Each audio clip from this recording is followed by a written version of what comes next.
اللہ الرحمن الرحیم۔ ضروری پابندیاں۔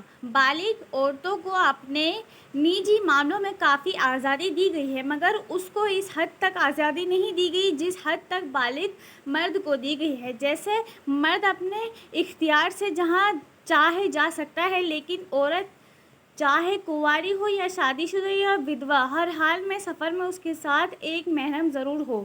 کسی عورت کے لیے جو اللہ اور آخرت کے دن پر ایمان رکھتی ہو، یہ حلال نہیں ہے کہ وہ 3 دن یا اس سے زیادہ کا سفر کرے بنا اس کے کہ اس کے ساتھ اس کا باپ یا بھائی یا شوہر یا بیٹا یا کوئی محرم مرد ہو۔ حدیث۔ اور ابو ہریرہ رضی اللہ عنہ کی روایت نبی صلی اللہ علیہ وآلہ وسلم سے یہ ہے کہ نبی صلی اللہ علیہ وآلہ وسلم نے فرمایا، عورت ایک دن کا سفر نہ کرے جب تک کہ اس کے ساتھ کوئی محرم مرد نہ ہو۔ حدیث ترمذی۔ اور حضرت ابو ہریرہ رضی اللہ عنہ سے روایت یہ بھی ہے کہ نبی صلی اللہ علیہ وآلہ وسلم نے فرمایا، کسی مسلمان عورت کے لیے حلال نہیں ہے کہ ایک رات کا سفر کرے اس وقت تک جب تک کہ اس کے ساتھ ایک محرم مرد نہ ہو۔ حدیث ابی داؤد۔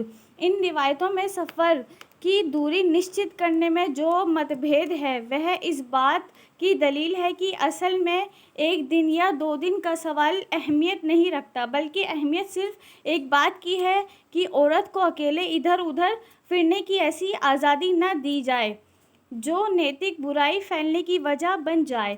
اسی لیے نبی صلی اللہ علیہ وآلہ وسلم نے سفر کی دوری نشچت کرنے پر زیادہ زور نہ دیا اور الگ الگ حالتوں میں وقت اور موقع کی رعایت سے الگ الگ دوریوں کا ورنن کیا۔ مرد کو اپنے وواہ کے معاملے میں پوری آزادی حاصل ہے۔ مسلمان یا اہل کتاب عیسائی یہودی عورتوں میں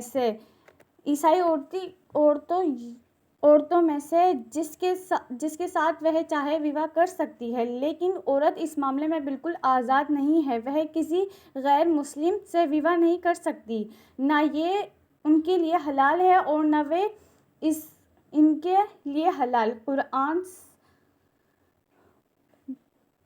غلام اور غیر مسلم کو چھوڑ کر آزاد مسلمان مردوں میں سے عورت اپنے لیے شوہر کا چناؤ کر سکتی ہے، لیکن اس معاملے میں بھی اس کے لیے اپنے باپ، دادا، بھائی اور دوسرے سرپرستوں کی رائے کا لحاظ رکھنا ضروری ہے، جبکہ سرپرستوں کو یہ حق نہیں کہ عورت کی مرضی کے خلاف کسی سے اس کا وواہ کر دے، کیونکہ نبی صلی اللہ علیہ وآلہ وسلم کا آدیش ہے کہ لڑکی اپنے معاملے میں فیصلہ کرنے کا حق اپنے سرپرست سے زیادہ رکھتی ہے، اور کنواری لڑکی کا وواہ نہ کیا جائے جب تک کہ اس سے اجازت نہ لے لی جائے۔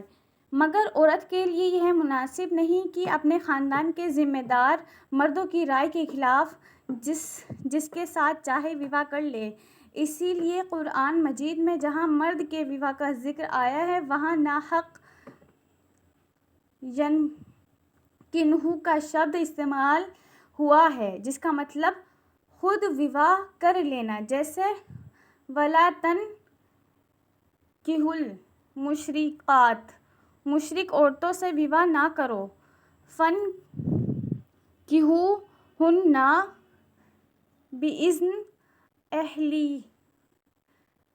اہلِہِنَّ، ان سے ان کے گھر والوں کی اجازت لے کر وواہ کر لو۔ مگر جہاں عورت کے وواہ کا ذکر آیا وہاں عام طور سے، جیسے وَأَنکِحُوا الْأَیَامَ مِنکُم، اپنی بے شوہر عورتوں کے نکاح کرو۔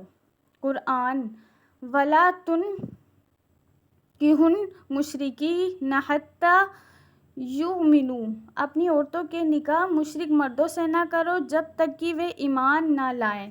قرآن۔ اس کا مطلب یہ ہے کہ جس طرح شادی شدہ عورت اپنے شوہر کے ادھین